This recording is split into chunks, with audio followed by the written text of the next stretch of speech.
नमस्कार शेतकरी मित्रांनो, आज आपण परतवाड्यामध्ये खरपी या गावात आहे. खरपी मुक्तागिरी रोड. शेतकरी रामदासजी तांडिलकर यांच्या शेतामध्ये आहे. आज आपण इथे जे बघतोय की सरासरी चांगल्या पद्धतीचे फूट आहे. एक 16 फूट आहे वरपासून खालपर्यंत.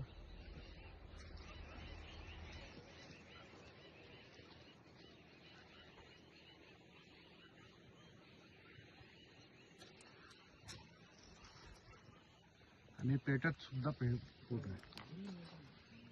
सरासरी हा बगीचा पाटा आहे. याची कंडिशन खूप खराब झाली होती. इथे सुद्धा पत्ती फार कमी होती, पण आपण इथे ड्रिंचिंग वगैरे करून चांगल्या पद्धतीने इथे नवती पण निघालेली आहे आणि नवती सोबत आज फूट पण आहे. असेच नवीन व्हिडिओ पाहण्यासाठी चॅनलला सबस्क्राईब करा, लाईक करा आणि शेअर करा.